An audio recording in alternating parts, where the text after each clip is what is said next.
in between. Okay, but it's back. Now, I have asked the recording to begin, but till it starts, yeah, it has started. Okay, that means I'll start my lecture. Okay, so let's look at the previous lecture quickly.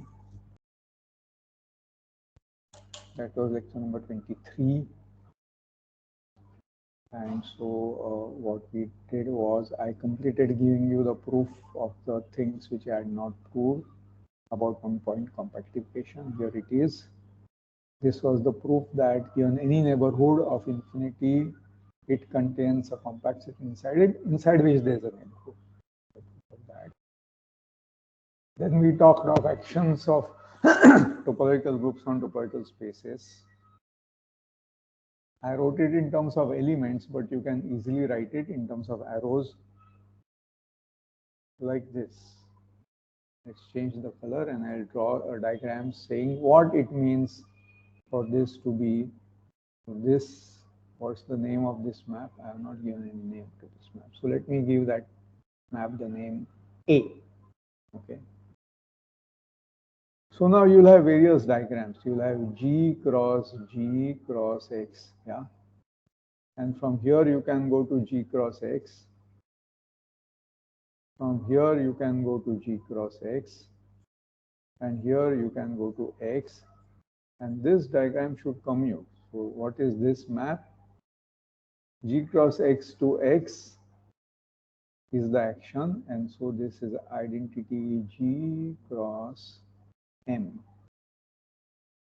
No, no, A was the name of the. Now here I'm going to go from G cross G to G via group multiplication. That group multiplication let me call mu. And so this is mu cross identity of X. And this is A and this is A. And this is this has to commute. So this is the rule which will say that G on H on X is equal to GH on X. This rule which you are used to writing as an equation with individually chosen elements and then say logical things like for all X, for all G, for all H, blah, blah, blah. Instead of that, you can simply say this diagram commutes. And in all kinds of categories, you can demand this kind of commutative diagrams, etc. So instead of topological groups, you'll have all kinds of algebraic groups, blah, blah, blah. And in that category, you'll have, those will be called group objects in that category, and you will have their actions, etc. So here's what to do. Then we talked of quotients. This quotient by a group was exactly the quotient by the equivalence relation induced by G. That's the definition of the quotient. The universal property of the quotient is the universal property of this quotient X to G, X mod G. Then we define the notion of a proper action. So we said that an action from G cross X to X is proper if the resulting map from G cross X to X cross X, which is A cross the second projection, which sends G comma X to Gx comma X, that map has to be a proper map. It does not mean that the action is proper. Okay? This was a proposition which tells you the importance of this definition of a proper action. Now the name of the action has changed from A to M here. Okay. If an action M X cross G to G on of G on X is proper, then the quotient is Hausdorff. That's for this reason that the image of this is exactly the equivalence relation, and if this action is proper, then the image here is closed. So this equivalence relation is closed. This equivalence relation is the inverse image of the diagonal in X cross G mod X cross G.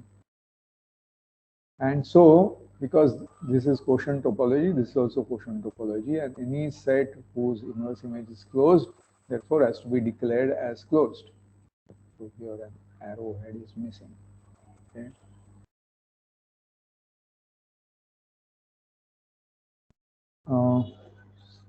What happened?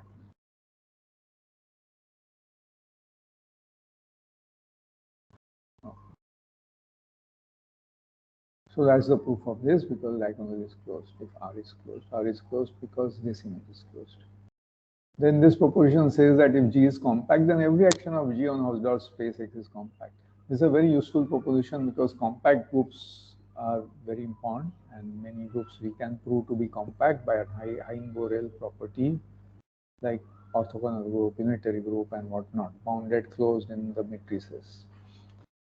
And so we know them to be compact. And so now we know some spaces to be Hausdorff. They may even be metrizable.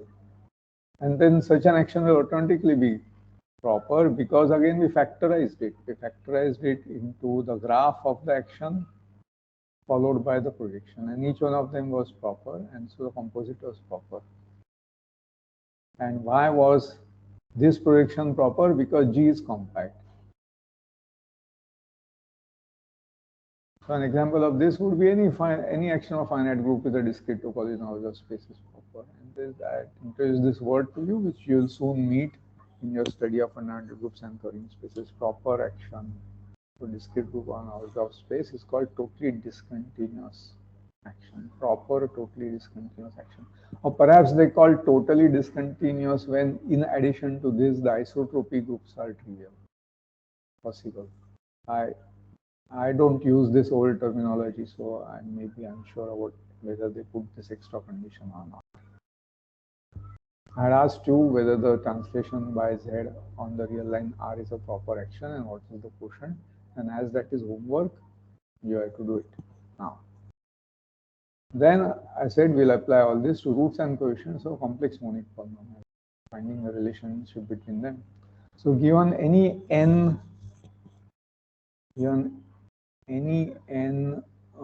complex numbers z1 up to zn, they are exactly the roots of this monic polynomial, product of t minus z1, t minus z2, polynomial in the variable t. I expand it out, these coefficients are the so-called elementary symmetric functions. Or perhaps in some books, the thing without the sign is called elementary symmetric function, depends on their convention. And they are invariant in the permutations of this because permutations will interchange these factors and will leave the polynomial as it is.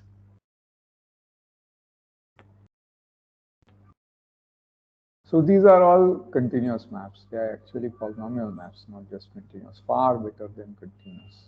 In between is differential map, holomorphic map, they are everything of that kind. They are algebraic maps. So now I have this morphism of varieties actually, but it's at least a continuous map which sends the n tuple of roots to the n tuple of coefficients.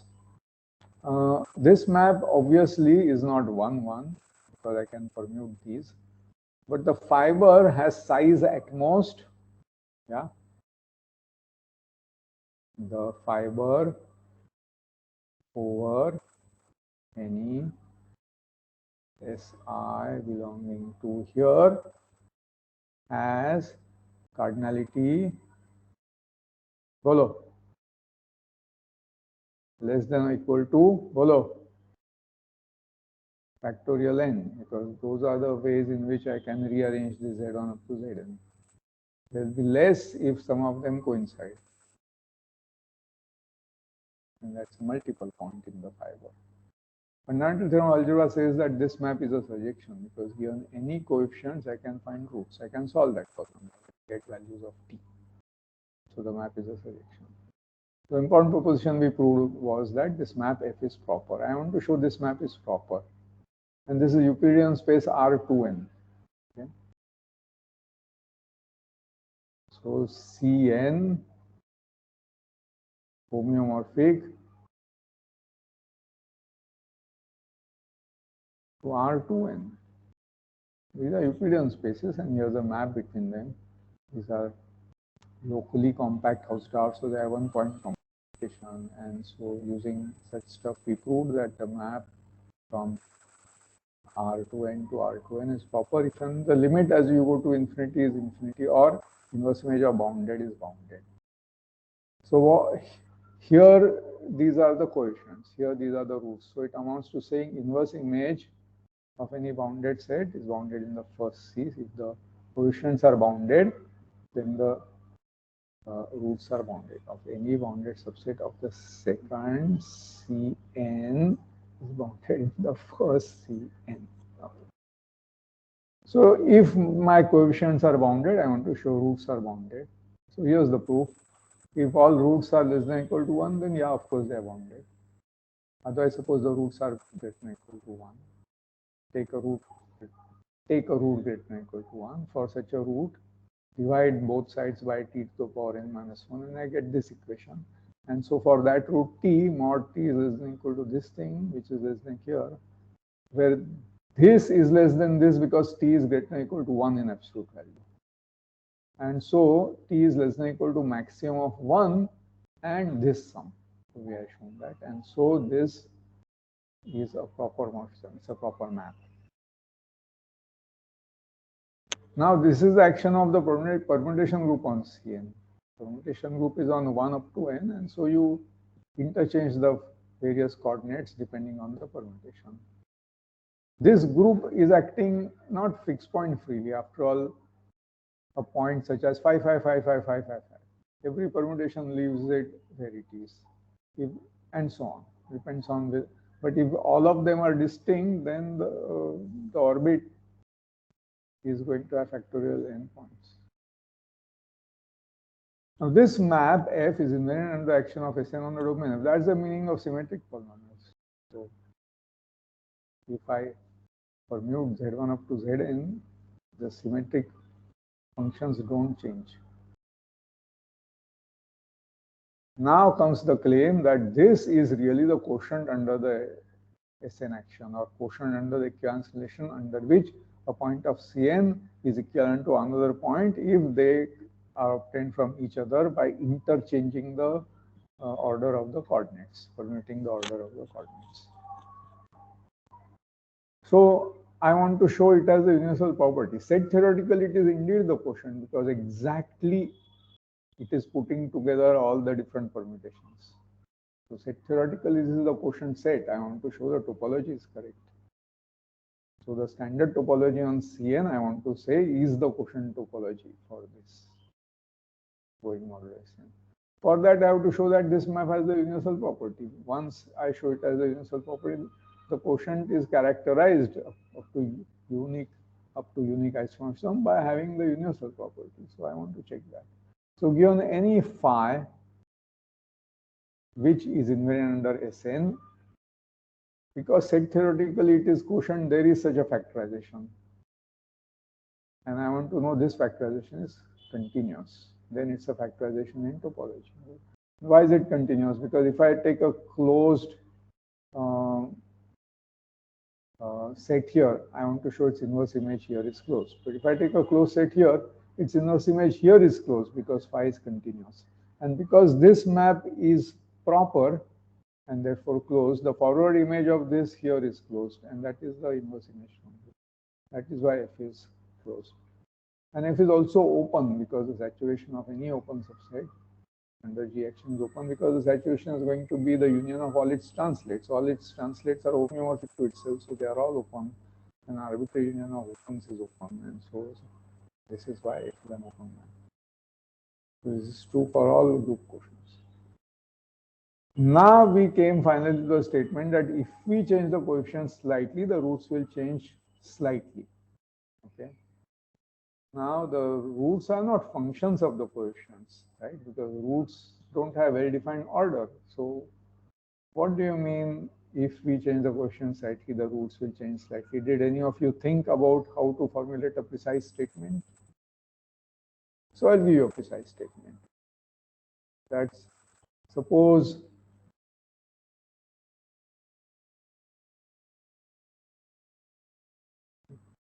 well, let's call the roots some name.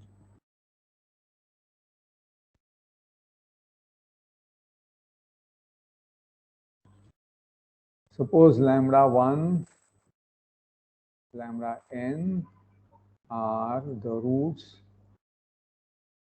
of t to the power n plus a1 t to the power n minus 1 plus an. Okay. Let epsilon be greater than 0. Then there should exist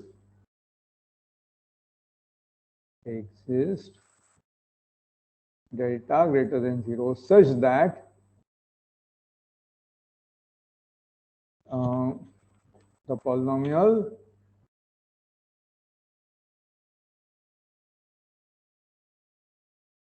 t to the power n plus s1 t to the power n minus 1 plus Sn, where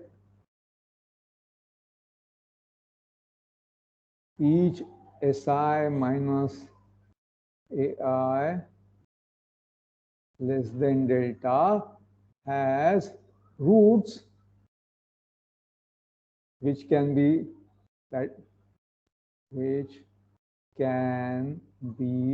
rearranged if necessary.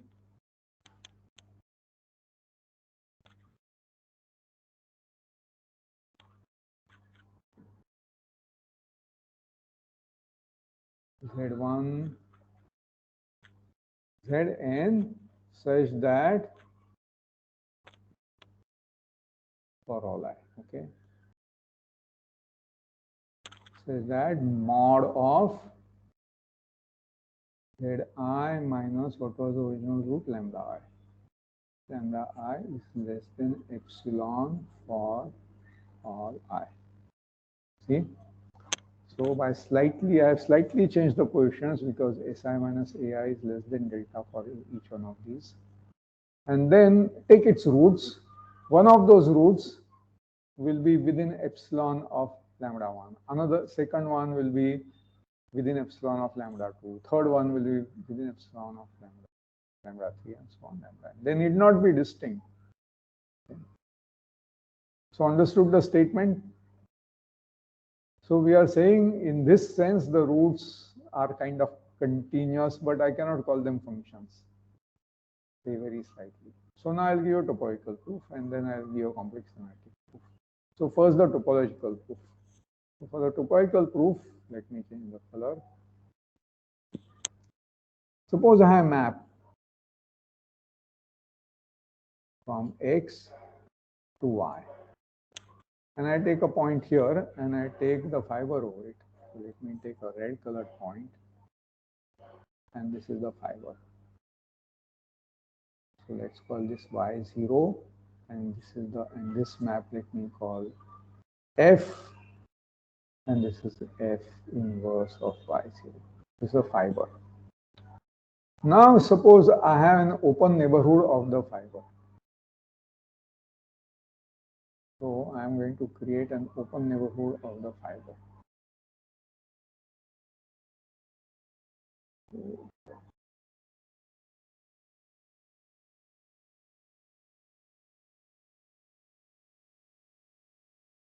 This is an open neighborhood of the fiber. Okay.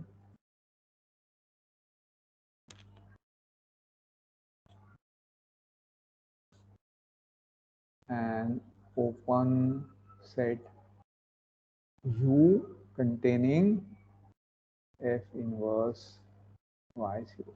Open neighborhood of the fiber. And my claim is within this open neighborhood, there is a saturated open neighborhood.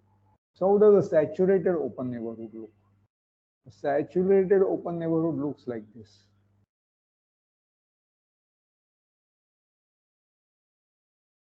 It is the inverse image of something here. Okay. The saturated open neighborhood is F inverse V, where Y0 is contained in V, contain Y, which is open. And this, okay, so I will have a situation that F inverse Y0 is contained in this saturated neighborhood is contained in U. The assertion I am making is, okay, first a question, does a saturated neighborhood exist? Not always. I'll give you an example. Take the map from R2 to R, which is the projection, first projection, okay? And take the point 0 here. So And what is my set U? My set U is set of all x, y such that xy is not equal to 1. Xy equal to 1 is hyperbola. So I have taken out the hyperbola. So it looks like this. And I have taken out the hyperbola. And my red set here is this one. Okay, which is the inverse image from the x-axis of the origin. This y0, y equal to r, and x equal to r2. Now, is there a saturated neighborhood? Not possible, because if I take any tiny neighborhood here and take its inverse image, it will go and hit the hyperbola on this side as well as this side. Hyperbola goes closer and closer and closer and closer and closer. So there is no nice cylindrical shape neighborhood here in this open set. The open set gets narrower and narrower and narrower. And that's because this is not closed. Okay, so I'm telling you that if F is closed, a saturated neighborhood exists. Okay, and so because of this fact and because we have shown that F is proper, okay, so for us,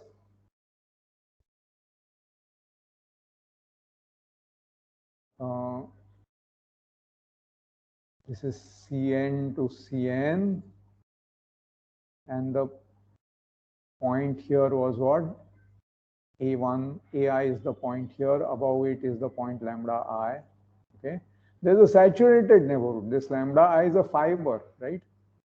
This is the fiber. I take all its permutations, that will be a fiber. Take all possible permutations of lambda. That will exactly be this red set, which will at most, which is a finite set with at most factorial endpoints. And now I have been given a tiny neighborhood of it. So if I take the neighborhood of radius epsilon in sup norm. After all, I'm saying each one of these lambda 1 minus epsilon, etc. Each has to be within epsilon. Each has to be within epsilon. So I take a small epsilon neighborhood. Okay.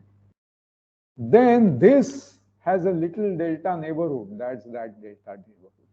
This is the delta neighborhood, whose inverse image is in that tiny epsilon neighborhood. Okay. So we have proved it, assuming we have shown that every neighborhood of a fiber under a closed map has a saturated neighborhood, and that's very easy. How will the proof go? If F is closed, F of x minus u is closed. So y minus f of x minus u is open, and take V to be that, and it satisfies this. So it immediately falls out of this very simple topological thinking of fibers and saturated neighborhoods and closed maps, and we proved it was closed through the technology of proper maps. Okay. So we have proved this, and now I'll give you complex analytic proof. Complex analytic proof, I'll leave it to you to write in great detail. The main point I want to tell you is, if these are the roots were called lambda 1, lambda 2, etc., etc. They may be distinct, they may not be distinct. But you can choose a little disk around each one of them. Okay. It may be that lambda 3 is equal to lambda 4. So in that case, it will be a common disk. It may be that 3 others are equal, lambda 5 equal to lambda 15 equal to lambda 9.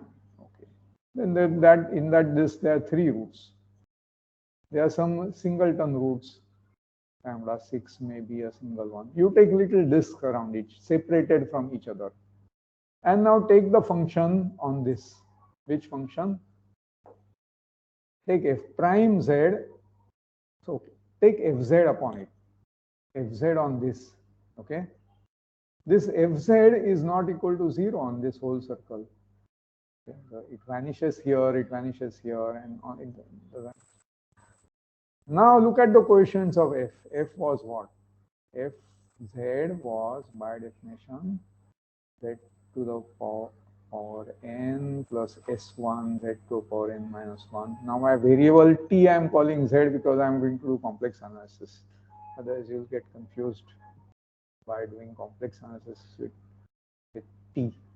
I find in talking algebraic geometry to students in say 2 complex variables, if I call them x and y, they get confused because for them x and y can't be 2 complex numbers. X has to be the real part and y has to be the imaginary part. Okay. Achha. So for you, maybe t has to be a real number, then we'll call it z. So I have this polynomial. Now if I vary this coefficient slightly, okay, to begin with, this is, let's call it fs. Begin with it is fa. Z to the power n plus a1 z to the power n minus 1. Okay. So this was fa, the starting polynomial. Faz is not 0 on all of this. So if I vary a slightly, it remains non-zero on the circle. And this is powerfully uses that S1 is compact. And Faz is nowhere vanishing on S1. This S1 or this S1, any of this. So if mod of Si minus Ai is small enough,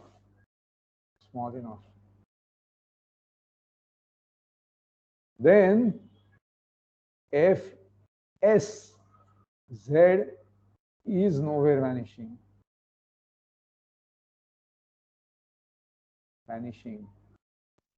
on this circle. Okay. And this powerfully uses the circle is compact. So write down the proof of this fact. Once you do that, I can write the integral f prime z, f prime depends on my s, upon fsz integral 1 upon 2 pi I over this circle. So these circles, let me call, there are various circles. So let me call this circle C1, let me call it C2, this may be C3, whatever. So take this integral on one of these circles, C, dz. Okay. What's the value of this integral? Can you tell me? So if I have a circle on which my holomorphic function does not vanish, I have my holomorphic function fz, and if I take integral of f prime z upon fz dz 1 upon 2 pi I, what is it equal to? It's always an integer, isn't it?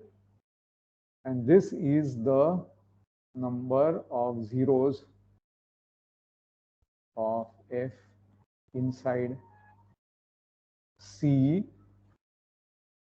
counting multiplicities.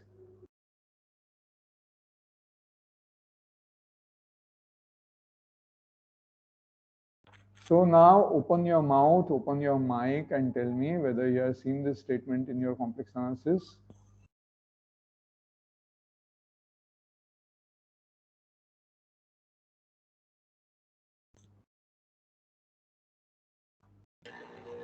Yes, sir. It's the argument principle. What? It has a name, huh? What's the name? Argument principle. Argument principle. Okay, let me call it that. I won't argue with you. This is the It is argument. the number of zeros minus the number of Poles. for a meromorphic function. But here it is a holomorphic function, so there are no poles. So this is the argument. What principle? Achha, probably argument means something like theta. You see, this would be log of fz, right? Yeah, f prime z upon fz is what? D log fz. So this is D log f. How much logarithm is changing when you go around? And so when you go around the 0, the logarithm changes by 2 pi I. And if there's multiple 0, it changes by that factor. So here the integral is going to give me the value of this integral is always an integer, right? And now here comes a basic fact. If S is connected, no, let me not call it S, you will start thinking of it as a circle. Okay. Here.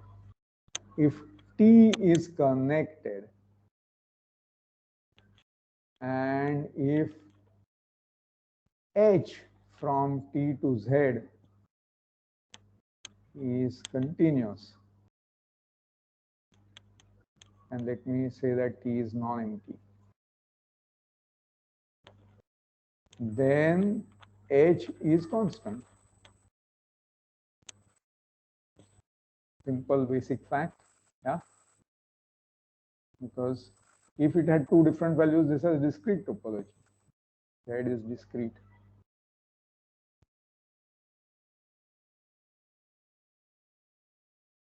So it cannot take two different values, but this it will be like jumping intuitively, or each one of those points is open, so their inverse images will be open, and that will give a disconnection of T if it's two more than one value.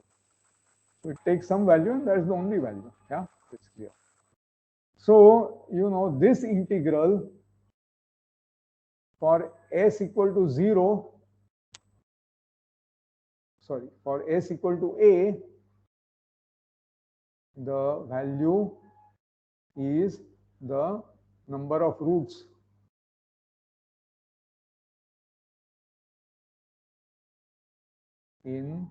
inside roots of number of roots of what? Number of roots of FA, number of roots of FAZ inside CM. So that means if I vary S slightly, and that slight variation of S is taking place in a disk, and that disk is connected. So if S is close to A, which means we are taking place in a disk, Si minus Ai is less than delta. This is a connected set.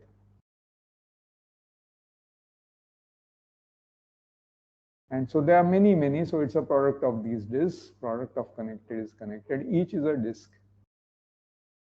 We have those many disks and their product. So you are varying your S in that disk. And at the point A1, A2, An, you have these various values. Here the value will be 1. There's only one root here. Here the integral will take the value 1. Here the integral will take the value 2. And here it will take the value 3. And so it continues to take the value 1, 1, 1, 2, 3, whatever it was. Which means even if these roots separate, there will be 3 different roots, or perhaps it will separate into 1 root and 2 multiple roots, and so on. So still you have these roots close enough to the first one, because these are circles of, why should I call these as, this is epsilon radius.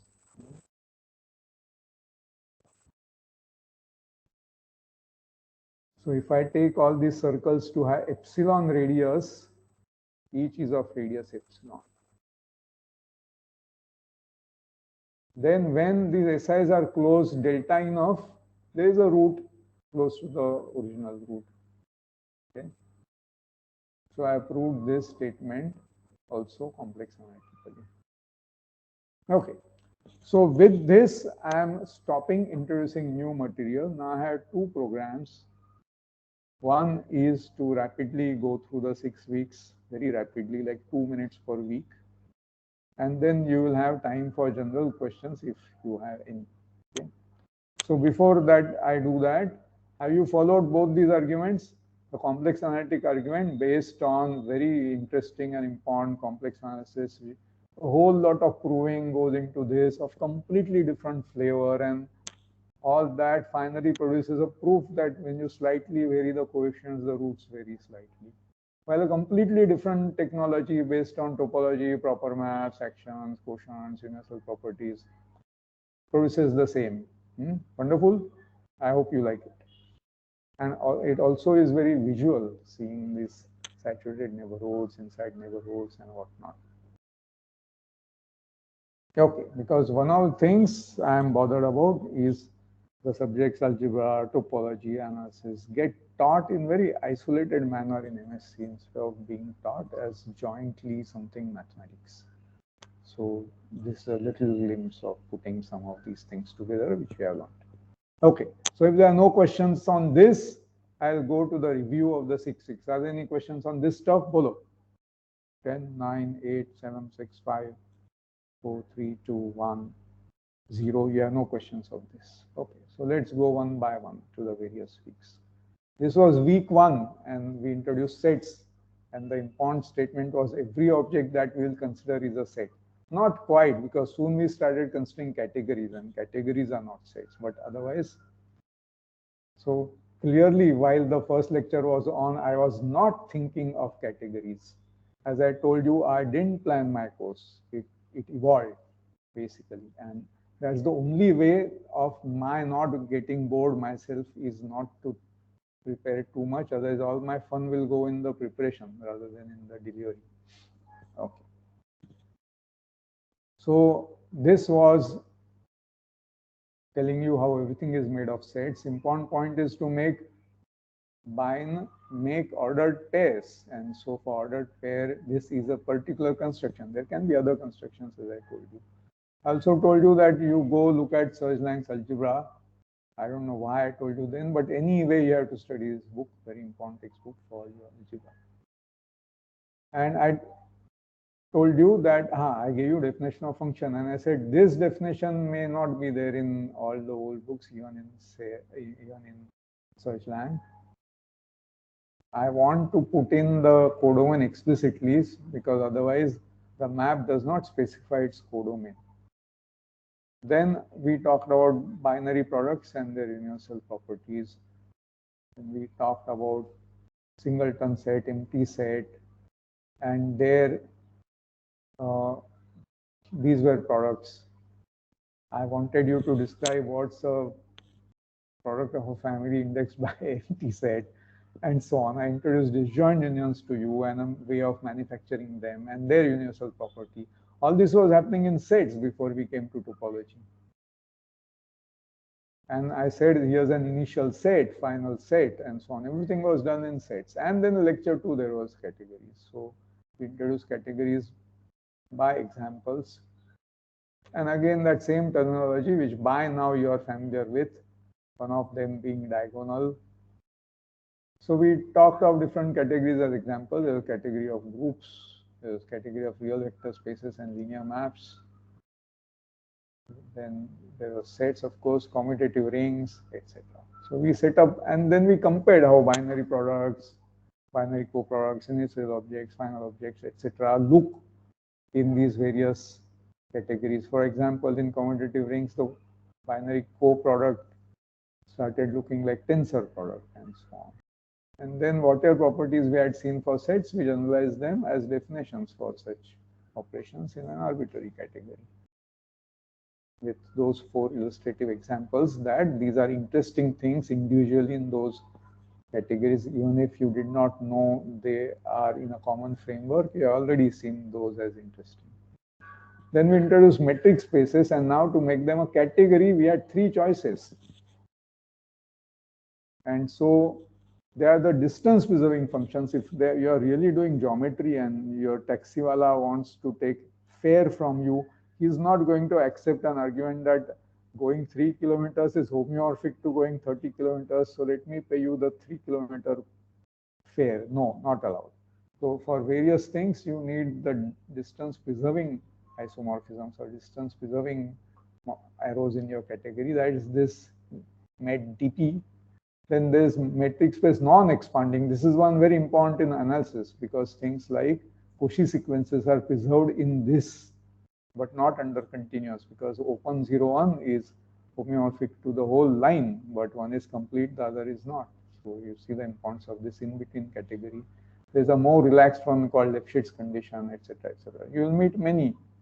So you have to choose the morphisms of the kind appropriate to what you want to study. So we looked at these three categories in turn and saw various things. We tested them, how they look on those basic categorical constructions such as products, co-products, and whatnot. And you are given various simple exercises so that you will get some practice with the concepts of category, product, co-product, etc. Show that there is product, there isn't product, there is co-product, there isn't a co-product, and all such things you are determined by now, I am sure. So here it says, show it doesn't exist in this and this, blah, blah, blah, blah. Okay, then we introduce Cauchy sequence, clearly something for the non-expanding. And the standard properties of Cauchy. All this we have studied. Bayer theorem we have studied. I think we also gave a proof of the Bayer theorem very pictorially. You are asked to write down proof without pictures. You see, right from the beginning, I use pictorial arguments, not just categorical arguments, not just epsilon delta arguments as we did sometimes. We use pictorial arguments. It's very important for you to all the time draw pictures and make pictorial arguments side by side with whatever you do of the abstract thing. Okay. Now here was a contraction mapping, Lefschetz, blah, blah, blah. Fixed point principle. We use this later to prove existence theorem for ordinary ODE, if you recall.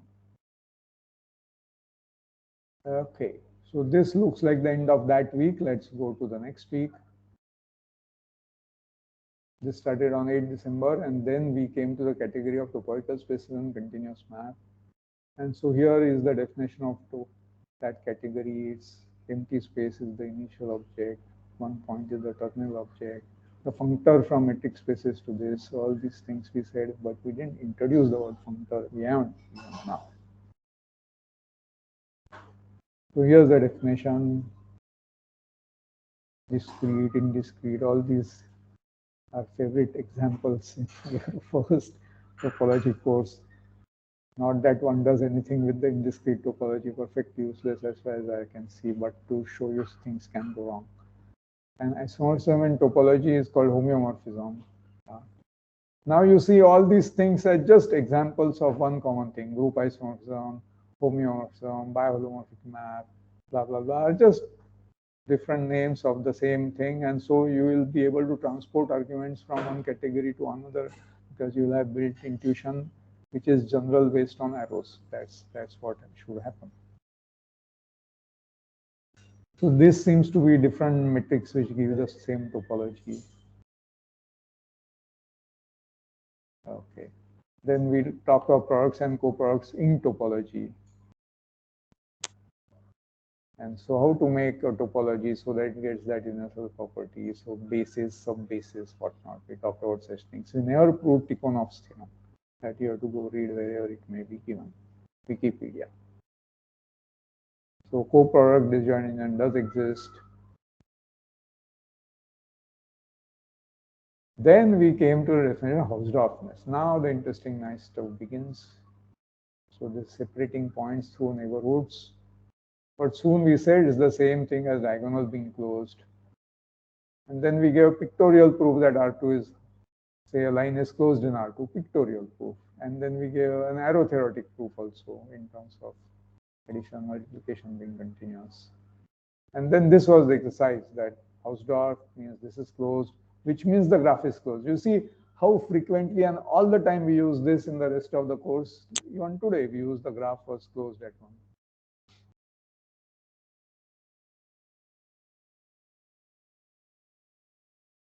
Okay, so then we proved some basic maps are continuous, addition, multiplication, etc. And then the idea was, given any other map of a reasonable kind, which involves addition, multiplication, whatnot, To show that it is continuous, you just factor it in appropriate ways using these maps and show it is continuous.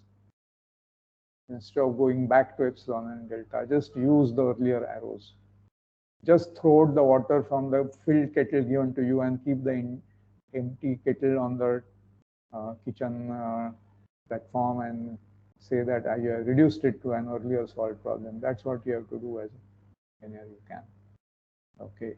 So this is whether Hausdorffness carries over to subspaces, whether it carries over to products, co-products, etc., etc. We never pursued this very interesting example because only 6 weeks and we went very slowly. Let me tell you, this course has been very, very slow. But then I was not sure how fast you guys are following, and nobody used the fast forward. You could have said, hey, this we understand, please get on with it. Then I would have speeded it up. Okay. And then we could have done many more things. But then you are not racing against anybody and least of all against yourself. So take your time understanding these basic things. So I told you topological spaces are the stage on which the drama of mathematics takes place, or also physics, also engineering, also life. And we didn't go further in that direction. I would love to do that. Okay. Then we talked of subspaces, embedding quotient spaces, quotient maps, etc. Very important things which we used all the time. And then the question arose whether sub is Hausdorff and whether quotient is Hausdorff. And for quotient being Hausdorff, okay, then here I seem to be telling you some history that such pictures were drawn by Grothendieck. Read a biography of Grothendieck from the internet. There are many biographies to read. So these seem to be examples of quotient maps. This very important example, exponential map, quotient map. Again, we didn't pursue it. This will be pursued in your AFS 2 in fundamental groups and Turing spaces if you attend an AFS 2. Okay, so we have to go to next week. That started 15 December. So again, it was revision of what is embedding and what is quotient in sets, and then we went to topology. Compare different categories all the time.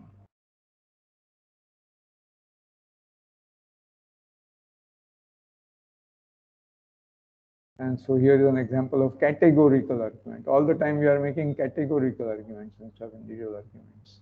That why is this map continuous? If individual maps are continuous, this is continuous by categorical argument. You don't have to again use epsilon and delta. I attended a tutorial where I saw them making this argument based on again going down to the definition of product topology and whatnot. That's why this exercise was provoked by that. Okay. So now we look at quotient morphisms. In sets, they look like this. In groups, they look like this. And in topology, it looks like this. And how is the topology defined? So again, I'm spending time on how quotients are constructed, how you define the topology and why that way, so that the universal property comes about. Here are saturated open sets, then it is open. We used it today.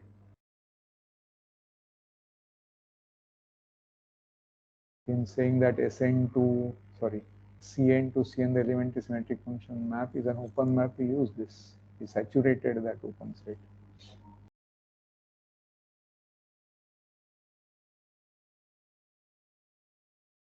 Okay. So then, what is happening here? This is a surjection of sets, surjective group homomorphism, factors. So again, the universal property is going on, except that it seems to be down to up. So we came to the interesting question. So see how much time we spent on just introducing the definition and playing with the definition before coming to propositions. So here are the questions that is the quotient Hausdorff. Hausdorffness is inherited by topological subspaces, but not by quotients. If the quotient is by an equivalence relation, the quotient is Hausdorff if and only the equivalence relation graph is closed. This we use today, that the action of the finite group Sn on Cn is proper, and so the quotient has to be Hausdorff. Today we said when the quotient by G is Hausdorff. When the action is proper, R is the image of that map G cross X to X cross X, and that's why that map has to be proper. That's the definition of action being proper. This strange definition is to achieve closeness of R. Okay, so then this seems to be an example. How much time is being spent? Like, okay. So here are topological groups, basic examples of topological groups, and then how much time we take coming to GLN. But at last we have come to GLN. So it is open, blah blah, whether it's connected. All such questions we considered. Because some of you were already introduced to GLN. We didn't spend more time studying it.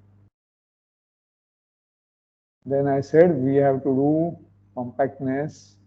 We have to do a lot of compactness for metric spaces because it is important for analysis. But in between, we talked of homogeneous metric spaces. Homogeneous spaces in general. Then we talked of when a topological group is Hausdorff, when a quotient group is Hausdorff, etc., etc. Different criteria for topological groups to be Hausdorff. Probably they are at some point in the notes. Yes, they are. Sure. Then we still talking of automorphisms in various categories. Yeah, here are the equivalent conditions for Hausdorffness in a topological group. Then we talked of connectedness, proved various results concerning connectedness. We proved that 0, 1 is connected.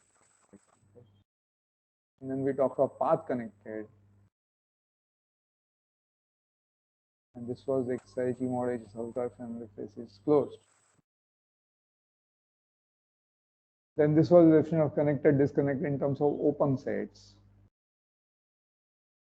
This is pretty standard material, and you are asked a whole lot of questions, rational numbers, all kinds of examples for connectedness. Then we went to local connectedness and this funny space. And I hope in your copy of notes you have written down the answers, which I either explained or left as exercise in your notes. You have to fill this up.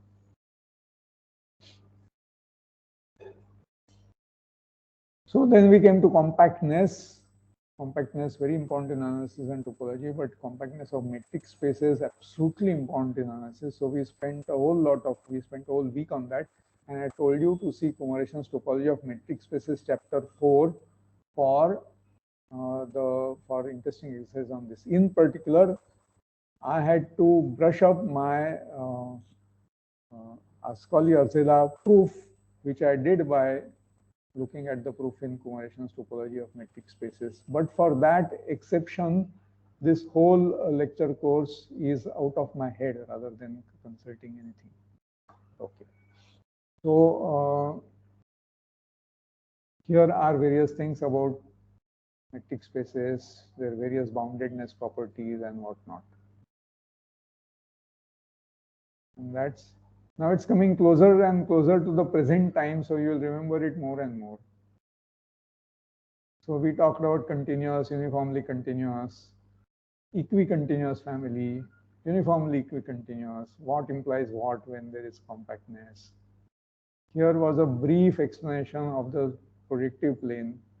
I didn't get time to introduce to you more and more interesting topological spaces like Grassmannians and so on. Okay. So now this is the 5th week. In 5th week, okay, we started doing the proof of Ascoli-Arzela probably. Yes, this is the proof of Ascoli-Arzela theorem and various examples, non-examples associated with it. It goes on and on. We spent surely a lot of time on this. And contraction mapping theorem is here. Application to differential equations is here. Okay, so with this we end application to analysis and move back to topological spaces. So we talk, and here we introduce the concept of proper maps that came at the end of the 5th week. Right? Yes. So lecture 20, we start talking about proper maps and their various properties, examples, and then one-point compactifications. So again, you have to fill this in. We have done all this in the class. Factorization in as a graph into something. Okay, we have done all these things repeatedly. Fiber product, I never got to defining. This is one of the most important concepts. Okay, so let us come back to this week itself. So this week itself, we started with proper maps.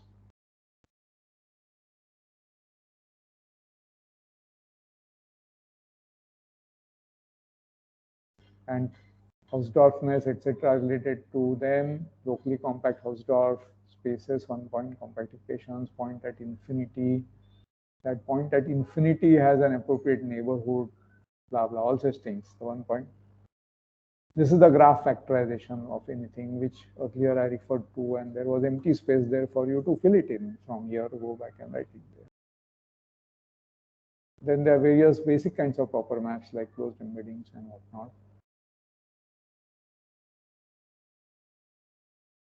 And now that brings us, okay. Then we came to, so this is just 2-3 days ago. So you already remember this inverse function theorem. We used it in Narasimhan's proof that complex numbers are algebraically closed. A proof which uses the calculus of two variables, the inverse function theorem, and proper maps. Put together gives you that algebraically closed. And then here looks like yesterday's lecture or yesterday's lecture. This is all done today. This is yesterday. All of this is today. This is today. This is today. This is today. We remember this. Okay. So that's it. That's the course. And now I end my course here, and time for you to ask questions if you have any. Bolo.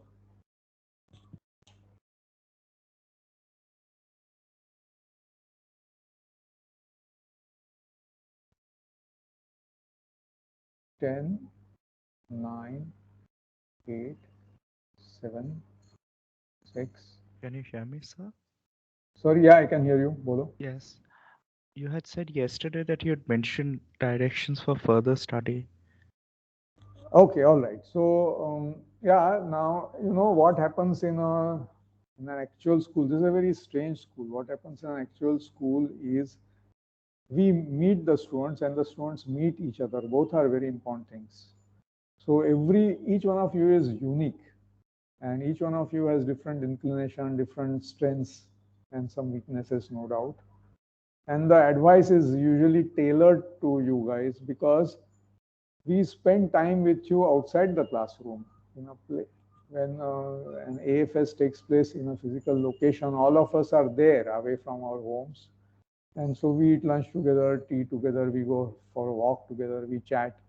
And then so much exchange of ideas is possible, and teachers can really help the students by understanding what is it that particular student will find useful. So now it is difficult to give generalized advice to all of you, but so except of a very primary kind. So if you ask me for primary advice, it would be mathematics takes a lot of work. You have to spend hours and hours and hours on it, concentrated hours with no distraction. Okay.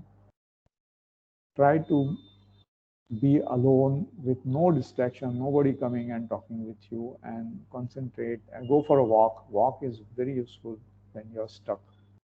And so you have to spend a very long time on mathematics. Time is very important. Then when you attend a lecture, don't expect to understand it as the lecture goes on. almost impossible to understand the lecture at the speed of delivery. You have to take notes. And you have to revise your notes, and you have to work on your notes after the lecture. So 1 hour of lecture means several later hours digesting the lecture. Unless you put that in, the lecture gets wasted in some sense.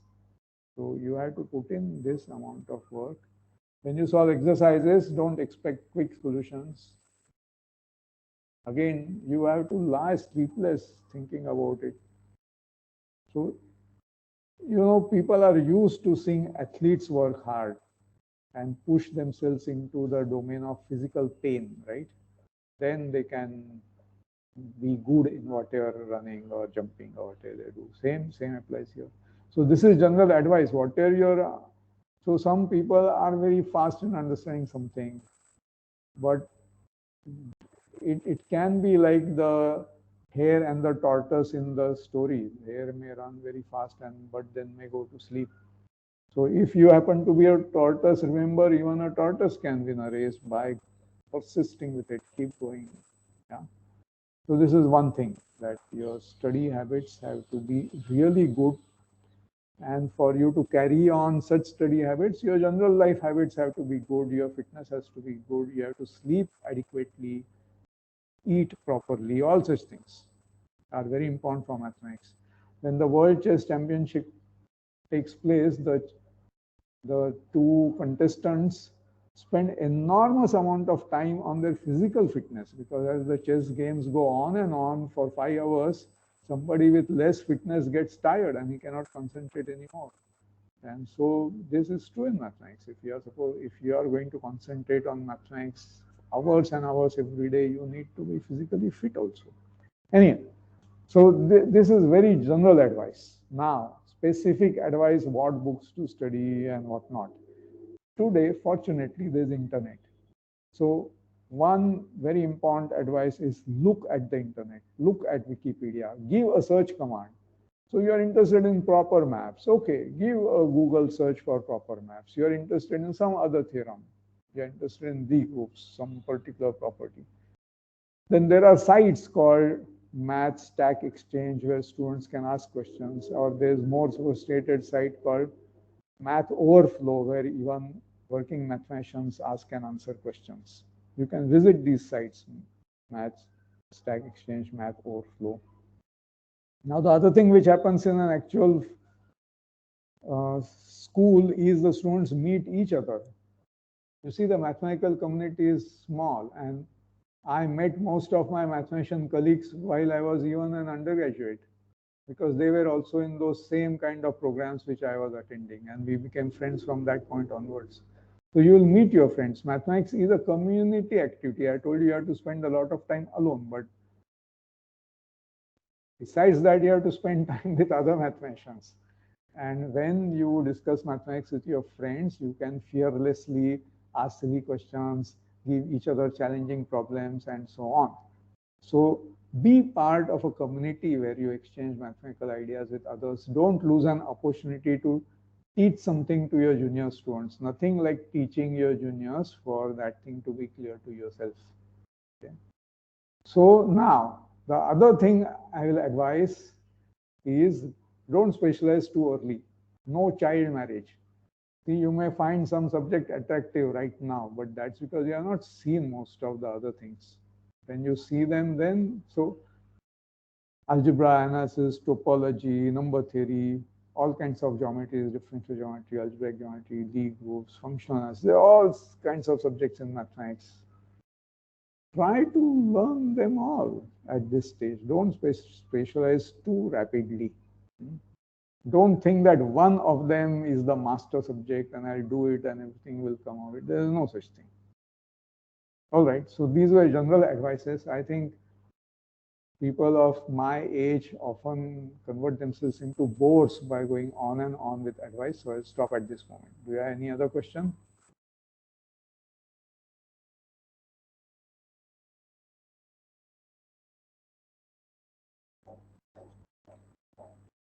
All right, so if there are no further questions, we will end this, and I'm going to express my appreciation for the organizers of this I don't know whether they will be listening. I'll send them a message. And to Pawan Dodia, who took very good care of all the online things. And I'm going to thank the two tutors, Makran and Saibal, who helped with the topology course. So, and thank you all of you for your attention. Bye-bye.